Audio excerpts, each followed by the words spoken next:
Kuda tidak punya kesadaran dia. Dia tidak merasa bahwa dirinya ada, kuda itu. Ya. Sekarang paling tidak ada 5 spesies, 5 binatang yang merasa dirinya ada. Yang pertama adalah dolphin, yang kedua adalah simpanse, yang ketiga orangutan, yang keempat adalah bonobo, yang kelima adalah binatang yang namanya manusia.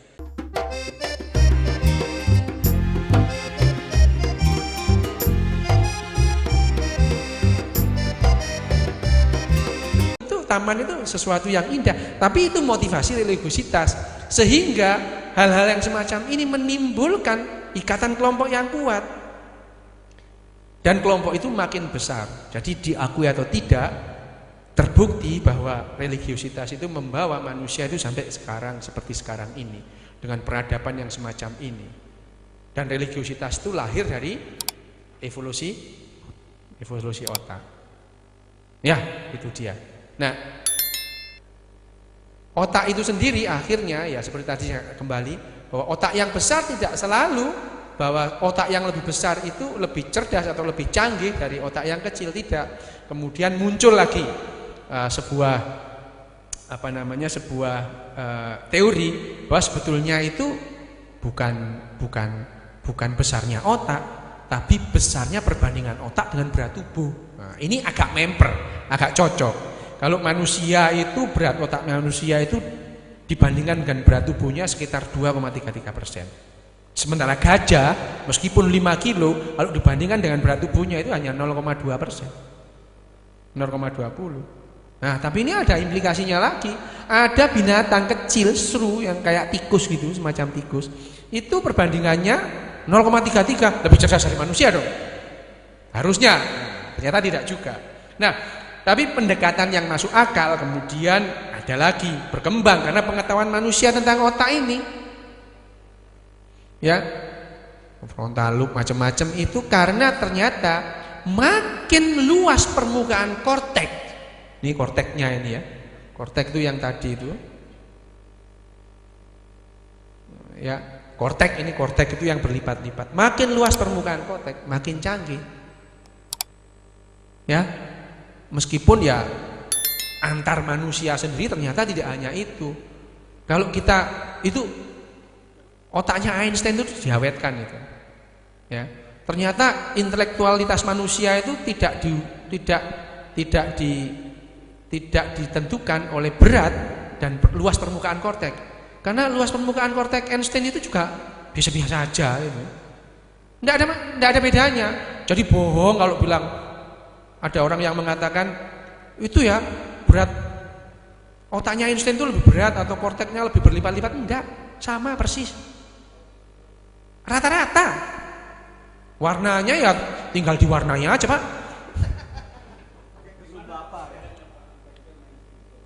Enggak ada perbedaan. Jadi sudah diteliti yang namanya Einstein itu diukur luas permukaannya, masing-masing girusnya sama, rata-rata tidak ada bedanya. Ya.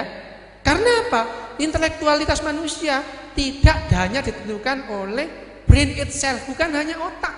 Fisik otak itu sendiri. Kerja otak kita itu tergantung dari gen kita seperti apa. Kalau Anda memang orang bodoh ya sudahlah, ratapilah gen Anda, memang dilatihkan gitu. Ya. Kalau Anda orang yang berbakat musik, mendengarkan musik langsung bisa memainkan, berterima kasihlah kepada gen Anda. Ya, karena gen Anda menganugerahi Anda kemampuan seperti itu. Ya. Gen yang maha kuasa itu memang begitu. Dan gen itu tidak berdiri sendiri pada saat Anda berbakat musik. Tapi Anda hidup di tempat orang yang tidak pernah bermain musik, ya tidak keluar. Ya, itu makanya plastisitas otak itu akan berubah. Apakah ini karena lingkungan? Lingkungan itu bukan hanya lingkungan di luar. Otak itu sendiri, hormon itu merupakan lingkungan dari otak, dan dia mempengaruhi otak sehingga dia bisa melakukan sesuatu. Jadi kalau dikatakan dipengaruhi lingkungan dong, iya. Lingkungan otak apa? Salah satunya ya hormon. Ya, mata kita melihat sesuatu menimbulkan feedback ke dalam, itu juga lingkungan. Ya, kita mendengar sesuatu, pernah enggak merasa sedih hanya mendengar cerita? Mendengar, enggak melihat. Ya, rasa sedih. Itu pun karena itu tadi, hormon bekerja. Nanti kita akan membahas jauh bagaimana kerjanya hormon mengkarui otak manusia. Tapi sekarang kita selintas saja. Nah, pendekatan yang lebih masuk akal ya tadi itu ya, bahwa korteks hemisfer otak. Nah, sebetulnya kalau Anda bawa gambar itu di buku ya, di makalah itu, di situ kita melihat bahwa sebetulnya kalau kita lihat itu antara otak manusia, otak simpanse, otak kucing itu ya. Ya, yang lebih signifikan itu sebetulnya adalah kita kalau melihat, yang pertama, otak itu bertambah ukurannya selama evolusi. Yang kedua adalah sebagian besar pertambahan ukuran terjadi pada cerebrum, ya.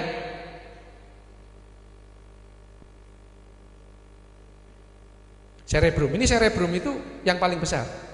Ya. Yang ketiga adalah terjadi peningkatan jumlah konvolusi, itu lipatan-lipatan itu yang membuat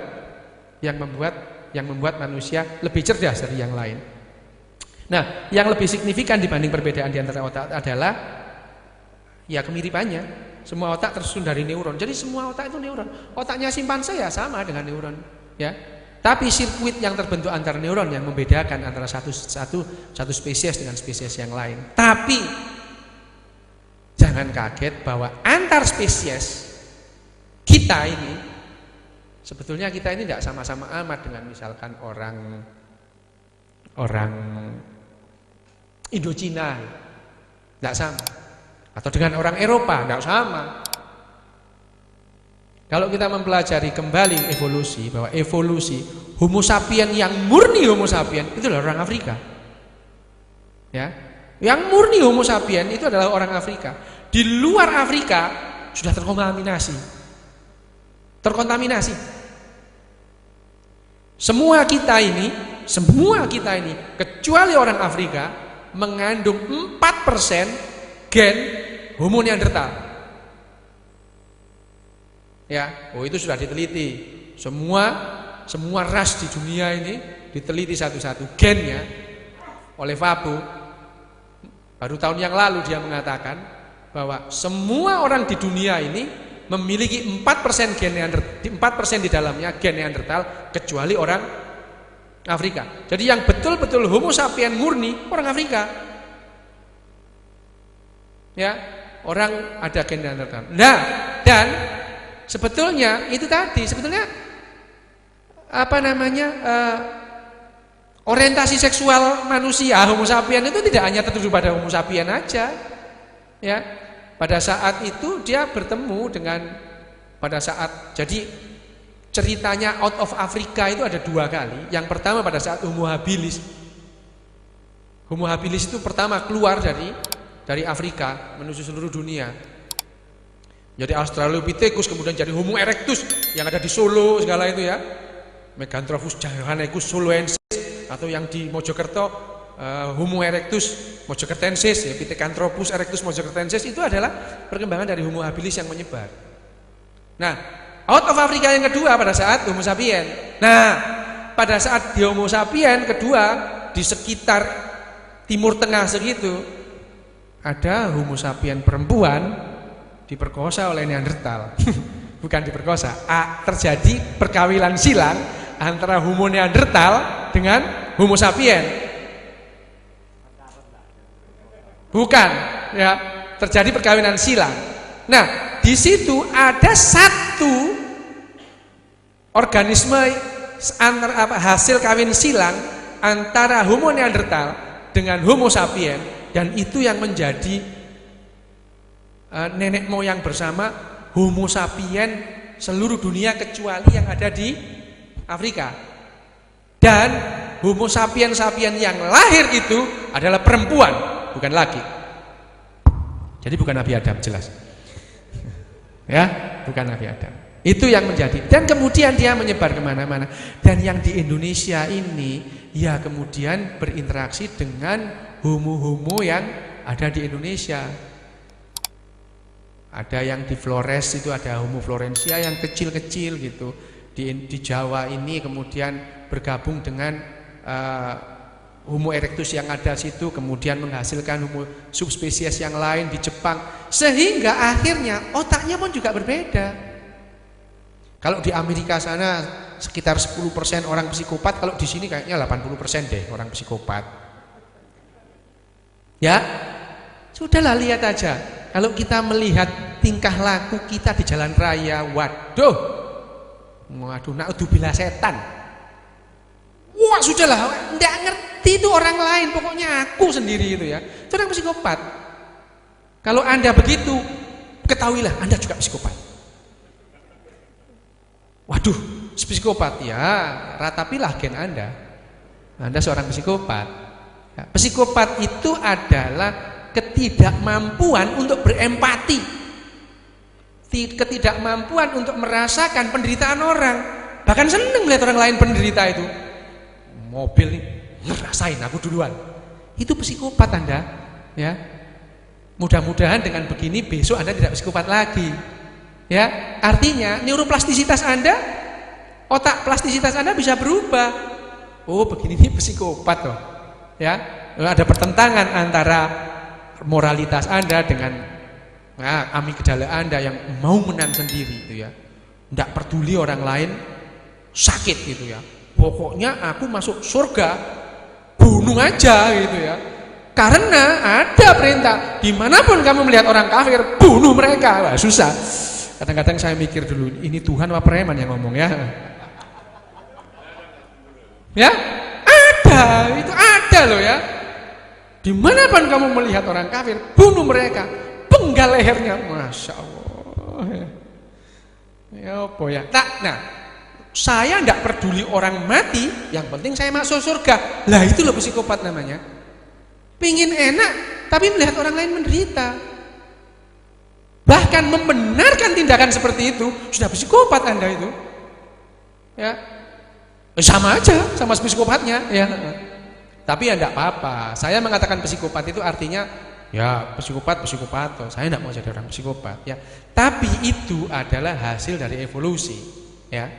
Jadi mengharapkan orang psikopat itu sembuh, tidak bisa.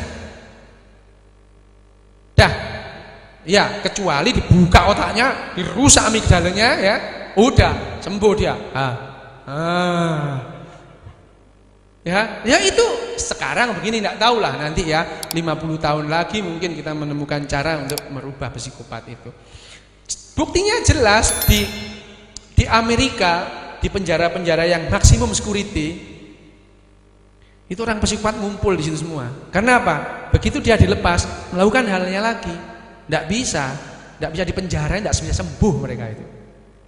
Di luar, makin canggih dia, makin kenal sama jagoan-jagoan yang dia itu berguru dia, ya, belajar.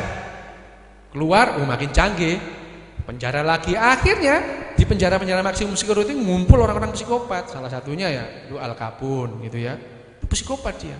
Psikopat itu bukan Al Capone itu kalau nonton opera nangis nangis berbes mili gitu ya, nangis gitu. Tapi perasaannya nggak nangis. Otaknya orang psikopat itu penuh dengan rencana. Ya, tapi dia tidak bisa berempati. Ya. Itu orang psikopat. Nah, sekarang ini saya bukan menghakimi atau enggak, ini hanya mengatakan bahwa itu adalah hasil dari perkembangan ini tadi, penyebaran evolusi manusia. Silakan. Perkembangan evolusi manusia. Oke. Dalam diskusi berikutnya nanti kita harus berpikir kritis dan kreatif. Anda tidak bisa menelan omongan saya demikian saja. Ya. Harus mempelajari. Ini apa sih? Buktinya apa? Mengatakan begini. Benar enggak? Anda boleh mencari bukti yang melawan klaim saya, enggak apa-apa. Ini loh, penelitiannya ini tahun sekian dengan sampel sekian. Nah, itu ya. Jadi bukti ilmiah itu harus ada, begitu ya. Misalkan seperti contohnya aja obat. Obat itu dikatakan berhasil itu kalau begini. Orang sakit diobati ini, berapa yang sembuh, berapa yang tidak. Ya, itu. Kalau klaim bahwa doa itu menyembuhkan, itu klaim, boleh-boleh aja. Tapi apa betul menyembuhkan? Ternyata tidak kok, gitu ya. Obat plus doa dengan obat sendirian itu sama. Artinya doa itu tidak ada gunanya. Ya. Ya mungkin menenangkan orang yang apa? Yang sakit tenang, tapi nggak sembuh, sama aja gitu ya. Artinya, sudah pernah diteliti bahwa ya nggak boleh. Coba sekarang mau penelitian, orang nggak usah diobati, didoain aja gitu. Ya, berapa yang sembuh, berapa yang mati gitu ya. Kan nggak ada gitu ya. Harus ya selain doa dengan usaha. Sebetulnya usahanya itu ya.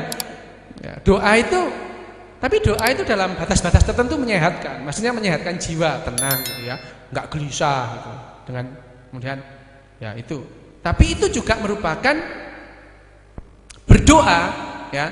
Berdoa itu menghasilkan, membuat Anda, asilkolin Anda akan rilis, asilkolin rilis, membuat Anda nyaman, tenang. Ya. Itu. Asilkolin rilis, kemudian ada endorfin juga keluar, membuat kita merasa tidak sakit lagi ya. Kemudian ditinggal pacar gitu ya. Waduh, terjadi lonjakan oksitosin yang kemudian tadi tinggi kemudian drop rendah gitu. Orang jadi gelisah, ditinggal pacarnya. Ya. Orang ditinggal pacarnya itu seperti seorang ibu yang menyusui kemudian dipisahkan mendadak dengan bayinya. Oksitosinnya akan turun. Pernah dengar orang stres karena menyusui? Mau ada itu, ya. Pada saat seorang ibu menyapih anaknya karena masuk kerja, itu biasanya stres dia. Panik, ya, panik karena biasanya oksitosinnya banyak dalam tingginya. Dan pada saat itu, sebetulnya orang ini dikasih morfin gitu, tenang dia, ya. Betul, dikasih morfin tenang, endorfin itu tenang. Nah, seperti tadi itu, doa juga begitu. Kalau pada saat Anda berdoa itu endorfin, asilkolin itu terkumpul sehingga Anda tenang, ya. Dijahati oleh penguasa, ya berdoa aja, ya Tuhan, semoga kamu datangkan segera ini juru selamat. Ya itu. Dah, selesai urusannya, selesai, nggak mau berontak, sudah. Dah. Nanti dia terus kemudian diberi nasihat. Sudah, tenang aja. Yang beri nasihat ini utusannya pemerintahannya. Sudah, tenang aja. Orang yang lalim itu nanti dibalas sendiri oleh Tuhan. Dah. Gitu. Udah, nggak berontak, sudah. Tenang, gitu ya. Itu agama memang alat penguasa. Ya. Oke ya, ini sebetulnya kalau sekarang kita sebetulnya kalau ini pengantar. Sekali lagi ini hanya pengantar ya. Bagaimana kita nanti ini berdiskusi. Mungkin di antara Anda sekalian ada yang males gitu ya. Menghina Tuhan, ya enggak apa-apa gitu. Bukan menghina Tuhan sebetulnya. Saya ini hanya ngomong soal bahwa ketuhanan itu adalah saya enggak mau ngomong Tuhan lagi deh. Kita ngomong evolusi aja. Nah, sekarang ini adalah contoh yang paling jelas di akal itu saya menjelaskan mengenai psikologi evolusioner, bagaimana memahami ikatan perkawinan. Itu ya, ikatan perkawinan. Sebetulnya perkawinan kita sekarang ini bukan hanya dilakukan oleh manusia modern seperti ini. Secara dogmatik ya memang ada orang yang mengatakan manusia kawin itu karena diperintah oleh Tuhan gitu ya. Kenapa? Ada itu nasihatnya. Ya ma'asyara sabab manistato amin kumul ba'at fal tazawwaj. Bahasa Arabnya gitu katanya. Wahai pemuda, kalau kalian sudah ba'at. Ba'at itu apa? Mas Guntur. Ba'at itu sudah cukup ya. Cukup semuanya itu, menikahlah. Ya enggak gitu ya. Fa'ilam yastati alai bisyam. Kalau enggak bisa kamu puasa katanya itu ya. Katanya loh itu ya itu sampai ngomong apa tadi? Ya, itu ya. Tapi sebetulnya ikatan perkawinan itu terbentuk karena proses evolusi. Sebetulnya manusia, mamalia pada umumnya itu laki-laki ini sebetulnya hanyalah wanita yang salah hormon, perempuan yang salah hormon jadi laki-laki. Sehingga kontribusi laki-laki pada pembentukan reproduksi cuma satu, donor sperma, udah nggak lebih. Udah, laki-laki itu sudah selesai, nggak diperlukan lagi kontribusinya dalam reproduksi. Tapi perempuan atau betina itu luar biasa kontribusinya dalam hal reproduksi. Mulai dari dia mengandung, kemudian menyusui anaknya, kemudian pola pengasuhan anaknya pada saat tertentu, kemudian dia ditinggal, dilepas. Itu adalah kontribusi dari perempuan. Semua mamalia seperti itu, termasuk manusia. Manusia itu mamalia ya, hewan menyusui, binatang menyusui. Dan pada umumnya semua hewan pada umumnya adalah poligini. Poligini itu dalam ikatan perkawinan itu satu laki-laki, satu jantan, banyak betina. Itu adalah poligini. Ya, satu laki-laki, banyak betina. Ikatan ini menguntungkan. Kenapa? Karena ya laki-laki kan tidak perlu banyak-banyak gitu. Kenapa begini? Karena perempuan itu hanya bisa melahirkan beberapa orang anak perempuan itu. Tapi laki-laki bisa menjadi bapak ribuan anak. Kenapa? Laki-laki seumur hidupnya subur. Ya. Perempuan tidak. Ya. Perempuan itu masa rentang kesuburannya itu pendek. Tidak sampai, antara 12 sampai sekitar 45 tahun. Pendek, itu manusia loh ya. Hewan juga begitu, usianya pendek. Laki-laki panjang. Tapi untuk aktivitas seksual beda. Wanita seumur hidup bisa, laki-laki enggak. Loh ya itu. Itu bedanya gitu ya. Tapi dalam pola reproduktif, laki-laki itu bisa saja mempunyai berapa banyak anak bisa, tetapi perempuan hanya bisa melahirkan itu. Dan itu sebabnya akhirnya konsep atau kemudian masyarakat poligini dalam binatang itu terjadi. Hanya 3% dari semua mamalia itu yang monogamis, termasuk manusia. Manusia itu jadi pada dasarnya, kalau saya bilang pada dasarnya itu berarti pada umumnya, ya. Pada umumnya itu adalah monogamis. Mengikat perkawinan itu ya dalam ikatan reproduksi itu satu laki-laki, satu perempuan. Kalau sesekali dia main-main ke kandangnya perempuan lain itu urusan lain. Loh bener, ya. Hewan-hewan yang bermonogamis itu begitu. Dia ikatannya kuat. Ya sesekali dia itu sana sini, ya sesekali. Yang dikatakan poliginis itu dalam satu kelompok itu kebunnya ada 7 lah perempuan itu ya, kebun laki-lakinya 1 gitu kan. Ya kan? Gajah juga gitu. Gajah itu satu pemimpin, gorila juga ya. Gorila itu satu gorila laki-laki itu gorila betinanya bisa 13 sampai 20. Ya. Kenapa bisa begitu? Karena, nah ini karena lagi perempuan atau betina itu memilih, perempuan yang memilih, dia memilih jantan yang fit, ya, memilih jantan yang fit, memilih jantan yang fit untuk bisa menjaga anaknya. Karena evolusi berkembang membuat mamalia itu lemah pada saat hamil, saat mengandung. Dia memerlukan pelindung. Semakin gagah laki-lakinya, padahal laki-laki juga nggak peduli amat sama perempuan yang sudah hamil. Dia cari yang lain. Ya, itu adalah yang terjadi pada mamalia pada umumnya. Dan itu adalah hasil dari otaknya. Otak itu yang mendukung itu sehingga terjadi evolusi itu bukan kemudian otaknya yang berubah. Otaknya itu menghasilkan setiap generasi dia melahirkan varian yang berbeda selalu, dan varian yang lebih cocok dengan seleksi alam dia bertahan lama, yang varian yang tidak cocok punah. Ya seperti itu tadi ya.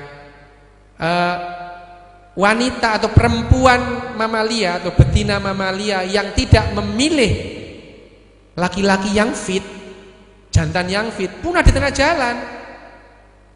Punah karena satu, ya anaknya tidak fit, ya anaknya ini cacat sudah, laki-lakinya gitu loyo gitu ya, tidak fit, habis.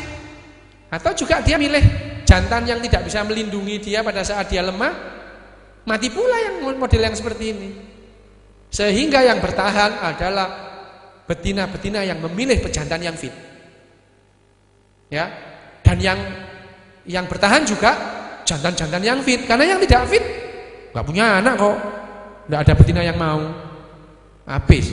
Nah itu namanya evolusi seperti itu, dan itu adalah diperintah oleh otaknya, ya, diperintah oleh otaknya. Bagaimana seperti itu nanti ada bahwa bagaimana mamalia termasuk laki-laki, manusia laki-laki jatuh cinta itu seperti apa? Itu adalah proses evolusi itu ya. Cinta itu hanya sebetulnya ya itu aja. Ada testosteron yang muncul kemudian diikuti oleh endorfin, oksitosin, dopamin gitu aja. Tapi manusia itu kreatif. 1,5 abad yang lalu ada cinta. Itu kita kenal cinta itu belum 2 abad ya. Membawa bunga itu belum 2 abad ya. Dulunya ya cerut selesai gitu. Lo bener ya. 2-3 abad yang lalu belum seperti itu. Kita manusia ini mengenal romantic love itu belum 2 abad usianya. Itu dimulai orang-orang Eropa sana loh, yang bawa bunga gitu ya. Nggak ada. Sampai 50 tahun yang lalu bapak saya itu menyebut ibu saya itu konco wingking. Ya. Konco wingking itu teman belakang gitu ya. Bagi orang Jawa sampai kira-kira 25 tahun itu ya, perempuan itu ibarat kalau siang jadi teklek, kalau malam jadi lemek gitu ya. Loh iya bener. Ya, teklek itu bakia itu. Lemek itu alas tidur, ya. Ya itu aja. Jadi perempuan Jawa sekitar 25 tahun yang lalu kalau siang di dapur, kalau malam di kasur gitu aja. Dan itu adalah hasil evolusi, jangan kaget gitu ya. Enggak apa-apa. Tapi sekarang manusia Jawa lebih canggih. Ada gerakan feminisme, ya feminis. Ada juga laki-laki yang feminis, oke juga. Contohnya Mas Guntur, oke ini ya pejuang feminis loh. Itu perlu diacungi jempol.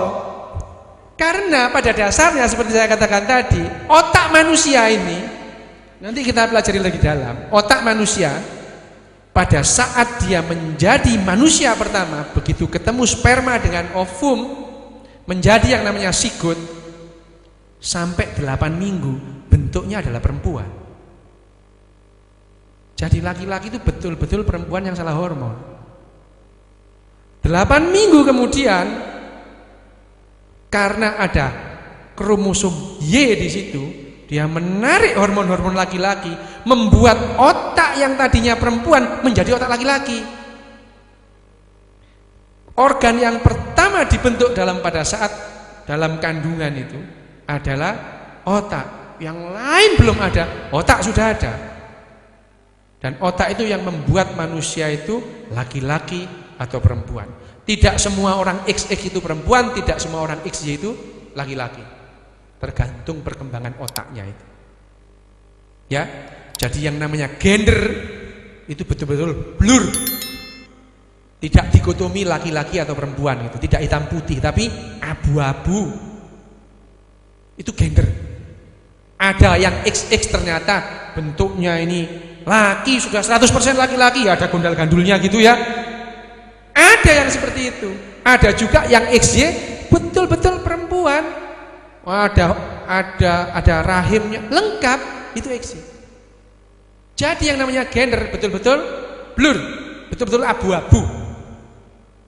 Dan ini ditentukan oleh otak. Gender itu ditentukan oleh otak. Itu hanya sebesar identitas saja. Seperti saya namanya Rio, itu kan identitas saja. Ya, gender itu identitas sebetulnya. Otak manusia pada saat umur 8 minggu itu semua wanita. Tergantung testosteronnya waktu pertama kali datang itu seberapa banyak. Ya, di situ dimulai dibentuk gender kita. Jadi itu yang menjelaskan kenapa lebih banyak cowok yang kecewek-cewekan ketimbang cewek yang kecowok-cowokan. Karena gangguan testosteronnya itu ada yang tidak ekstrem. Kalau ekstrem, wah, Adira iso. Ya, ekstrem, tapi ya belum tentu juga ya. Begitu Adira ngomong, "Ada apa, Mas?" Waduh, itu ya. Ada juga gitu ya. Ada juga. Itu karena otaknya. Ya, itu juga karena otaknya. Jadi pada dasarnya laki-laki yang kecewek-cewekan itu mau kembali ke fitrahnya. Mau kembali ke bentuk asalnya.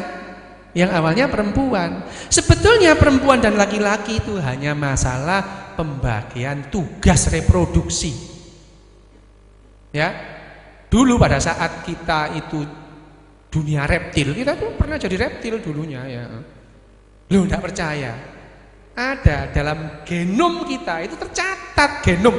Dalam genom kita itu ada kamu dulu waktu sekian miliar tahun yang lalu itu kamu 100 juta tahun yang lalu kamu sedang renang jadi kecebong sana itu ya itu. Itu ada dalam genom kita, enggak bisa disangkal. Ya. Jadi kita itu sejak nenek moyang kita itu miliaran tahun yang lalu. Ya, itu ada dalam otak kita dan otak kita itu yang membuat identitas kita berkembang. Otak, tidak ada satu kegiatan kita di dalam tubuh kita yang di luar kontrol dari otak. Bahkan denyut jantung kita itu dikendalikan otak tanpa kita sadar. Ya, itu ada di brainstem, batang otak kita itu mengatur denyut jantung kita, mengatur nafas kita. Otak tengah itu, nah itu lebih lagi. Itu lebih modern sedikit tapi masih primitif. Penciuman itu otak tengah. Ya.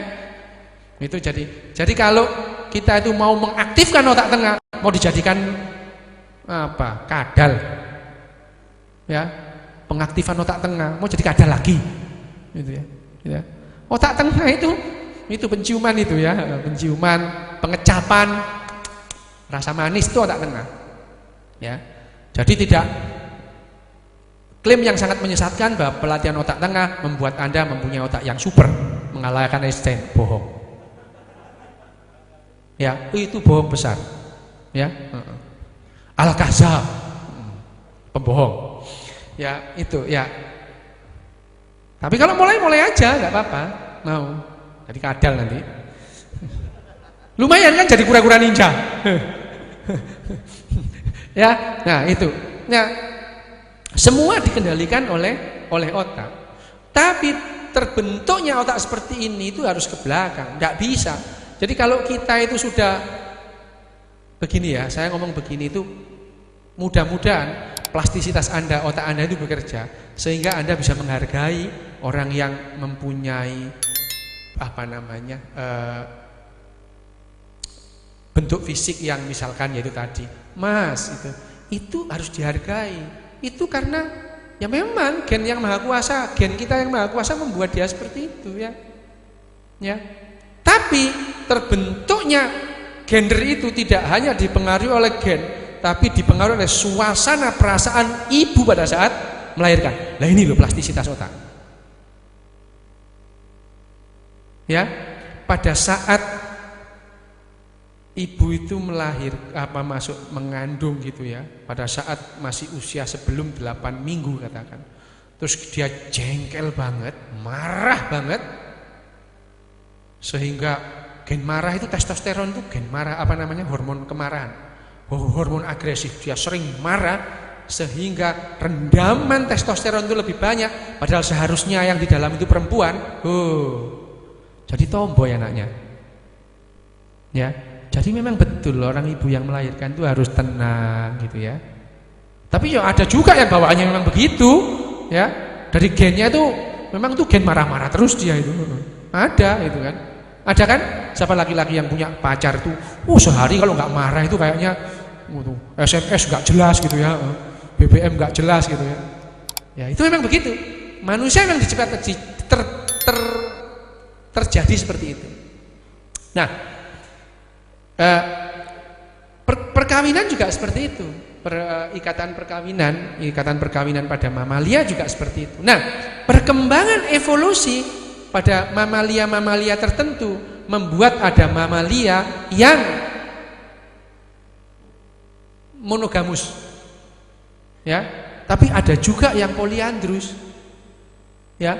Sebetulnya karena wanita, perempuan atau betina itu seharusnya betina itu tidak perlu poliandri kok, ya. Dia dengan dengan poligini atau monogami saja dia sudah bisa melaksanakan fungsinya sebagai organisme lahir diasuh gitu. Tapi ada juga hewan yang poliandrus, poliandri, jadi satu betina dengan banyak laki-laki. Ada, namanya memang poliandrus. Ya, spesies ini disebut poliandrus. Ini satu-satu spesies poliandrus. Dia semacam seperti kelelawar. Dia itu telurnya ada di perempuan, tapi yang hamil ada laki-laki. Ya, dimasukkan ke kantongnya. Ya, kantongnya laki-laki. Gitu ya. Nah, keadaan ini membuat dia berevolusi menjadi satu perempuan dengan banyak laki-laki. Ya. Ada juga gitu. Ya. Nah, manusia termasuk 3% mamalia yang monogami. Karena tadi manusia itu pada perjalanan evolusinya perempuan-perempuan hominid itu dia berusaha menyingkirkan perempuan-perempuan lain yang mendekati pejantan yang dianggap fit. Ya, gitu. Dan pejantan mulai memilih juga. Memilih perempuan-perempuan atau betina yang subur. Sampai di diri kita sekarang masih ada. Kita melihat bahwa wanita yang dengan bentuk seperti gitar itu wanita subur. Ya. Tinggi semampai. Ya. Bentuk seperti gitar. Itu adalah tanda-tanda wanita subur. Gendut, bunter, wah enggak subur. Benar, betul. Dan itu betul. Dan gen kita mengatakan, membisik-bisiki kita seperti itu. Iwas wisu durinas. Waduh. Gen kita itu membisik-bisiki seperti itu. Yang itu loh subur. Liriin gitu ya. Dilirik, ngebling. Nah, gitu ya. Nah, itu juga.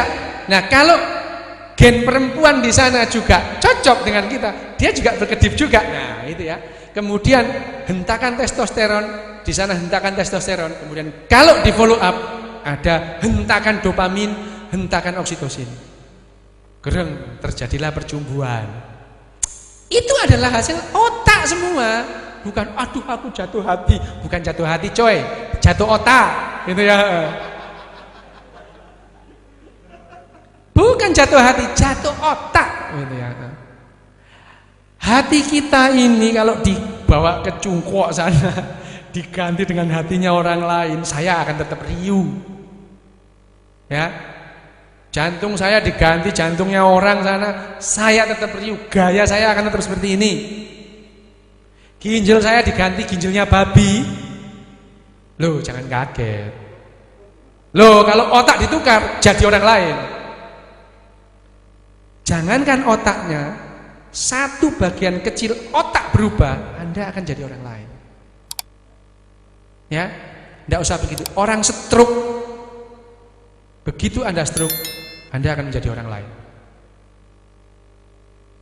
Ya, orang yang stroke itu Anda akan jadi orang lain. Tergantung struknya di mana. Tadi ada bagian pendengaran, ya, ada bagian pendengaran, ada bagian pengecapan, ada yang namanya bagian penglihatan, ada bagian yang baik hati, ya. Anda akan jadi orang lain. Bagian emosi terkena, Anda jadi orang lain. Makanya, ya ini implikasi klinis yang Anda akan tahu. Kalau otak itu sakit, stroke pada lobus frontalisnya, orang itu jadi orang lain. Tadinya pendiam jadi pemarah. Ya, sehingga pada saat orang itu pulang stroke, itu yang bermasalah adalah keluarganya. Dia kedatangan orang lain dalam rumahnya. Ini implikasi klinisnya. Kalau Anda bisa memahami ini, kalau ada orang stroke, Anda tidak perlu ini orang, gitu ya. Otaknya sudah berubah karena sakitnya, ya. Yang menentukan identitas seseorang adalah otaknya. Jadi tidak berlebihan kalau saya mengatakan bahwa sumber satu-satunya peradaban manusia adalah otak. Coba dari segala ulasan tadi, apa kejadian di dunia ini yang tidak dikarenakan oleh ulah otak? Coba, tidak ada. Penggundulan hutan itu karena otak. Ka'bah dibangun itu karena otak. Ya, Vatikan dibangun itu karena otak juga. Kalau orang gak punya otak, mana bisa nulis perjanjian lama perjanjian baru? Ya.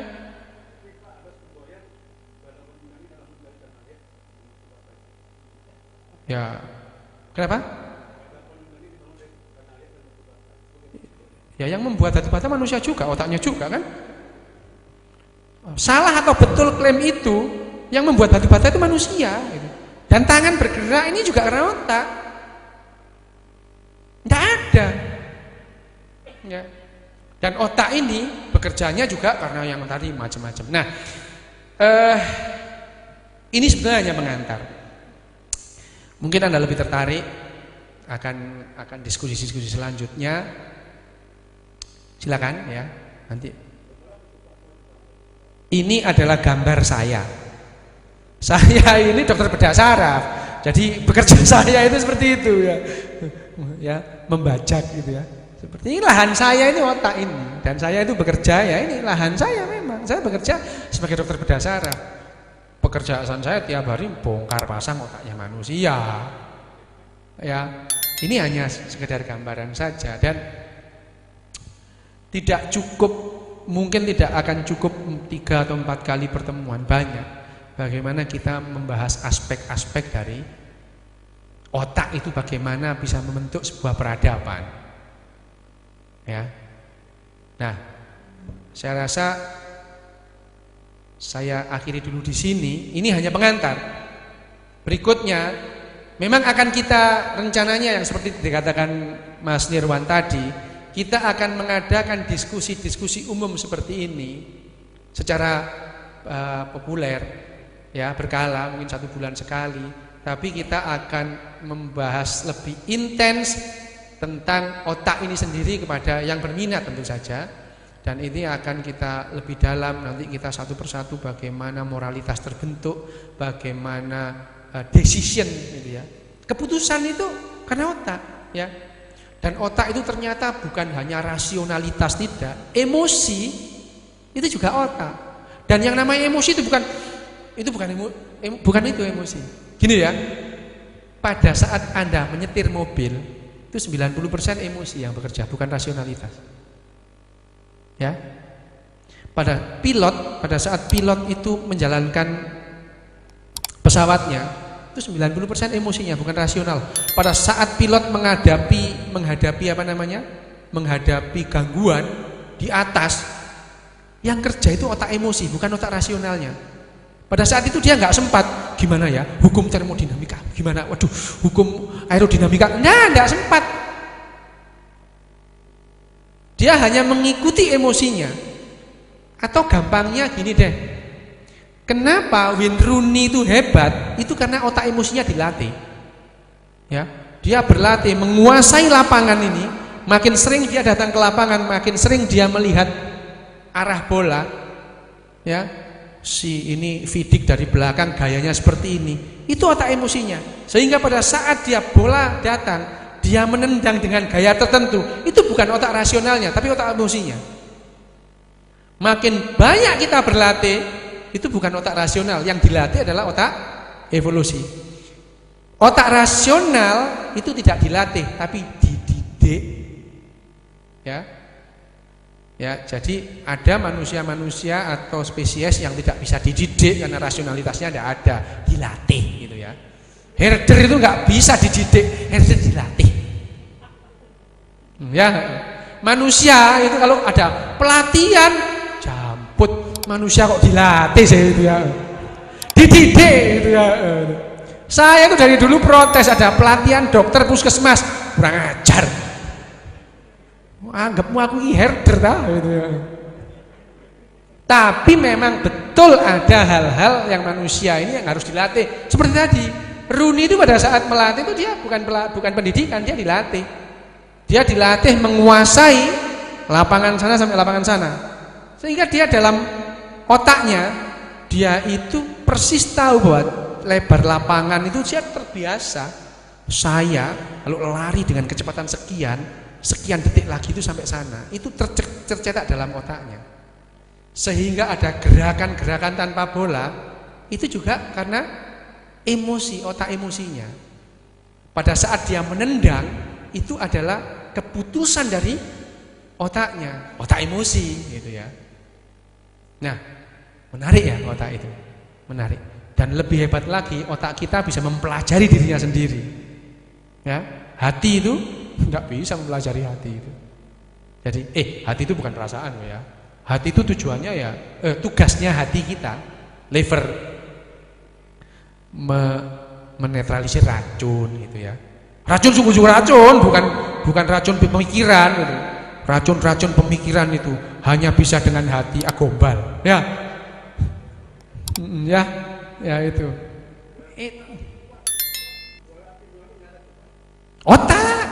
Otak nurani, nggak ada hati nurani.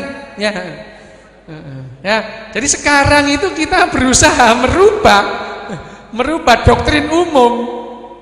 Mas Ulil tidak ada, ya Mbak Sila ada. Kalau Mas Ulil itu doktrin-doktrin yang tidak perlu dalam Islam, saya doktrin-doktrin yang tidak perlu dalam otak. Nah ini ya, seperti hati itu, hati saya tidak enak.